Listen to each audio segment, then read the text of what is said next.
Enguany es commemora el 6è centenari de les ordenacions de Neu de 1424, que va suposar el tret de sortida de la persecució oberta de la bruixeria a Catalunya, un dels capítols més foscos de la nostra història recent. Pau Castell, professor investigador d'Història Medieval a la Universitat de Barcelona, exposa algunes de les causes que va motivar aquestes persecucions. La cacera de bruixes catalana s'insereix, de fet, en el mapa general de la cacera de bruixes europea. És un exemple paradigmàtic, tant pel que fa, per una banda, a la seva precocitat. Tenim uns testimonis molt precoços de la persecució de la bruixeria en territori català. De fet, Catalunya forma part del que anomenem el bressol de la cacera de bruixes europea.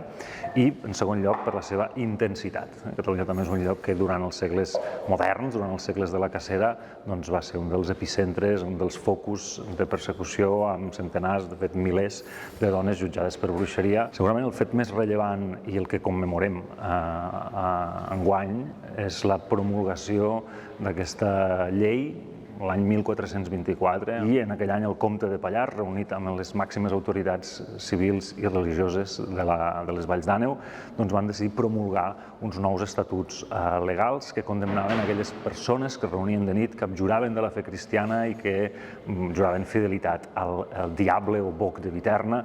Aquesta llei, dictada l'any 1424, és considerada a dia d'avui com la primera llei europea contra el crim de bruixeria. Les dones van ser les principals afectades per aquesta persecució. La professora i directora de l'Institut de Recerca de Literatura Medieval de la Universitat de Barcelona, Meritxell Simó, ens explica el paper rellevant de la literatura en la construcció d'aquest relat sobre dones i bruixes. I, de fet, la bruixa és una figura tardomedieval i moderna. Jo, que em dedico sobretot al segle XII i XIII, no n'hi ha de bruixes a la literatura.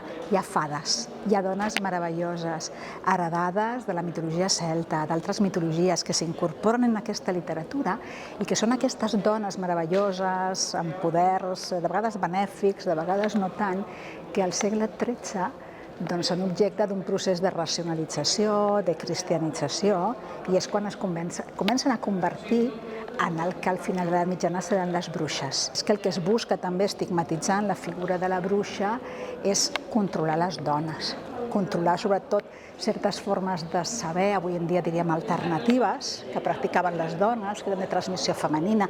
Les dones sempre s'han dedicat a la cura dels malalts, eren les dones que assistien, les llevadores, als naixements, que acompanyaven el moment de la mort. I tot això les convertia en suspectes. S'acostuma a enllaçar la cacera de bruixes amb altres fenòmens com la Inquisició o la persecució de poblacions que estaven sent colonitzades, com l'Amèrica Llatina. Però la investigadora i historiadora de la Universitat de Buenos Aires, Constanza Caballero, ens explica que, malgrat això, la cacera de bruixes és un fenomen específicament europeu, amb unes lògiques molt particulars. En América del Norte sí, tardíamente, en fines del siglo XVII, pero en América Latina no. No sé, digamos, no se exporta este paradigma brujeril. Yo creo que esto tiene que ver también con que Castilla, digamos, la metrópoli, no es un reino que haya perseguido brujas en particular, ni la Inquisición fue una gran perseguidora de brujas para nada, más bien tuvo una postura escéptica. Y lo que sí hay con las particularidades del mundo colonial, digamos, es persecución sobre todo de idolatrías, ¿no? Lo que se conoce como extirpación de idolatrías.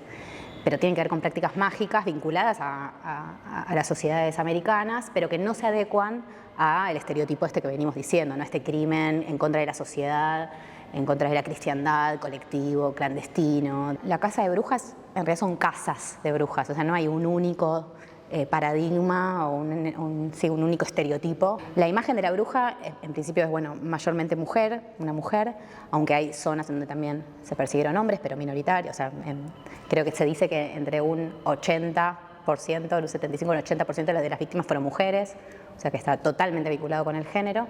Y en términos prototípicos, la mujer que se perseguía como bruja, creo yo, son mujeres que de alguna manera no se adecuaban a aquello que la sociedad esperaba de ellas, ¿no? O bien no estaban subordinadas a algún tipo de poder masculino, o no vivían la sexualidad del modo que se esperaba, y también algunas que eran socialmente marginadas, ¿no?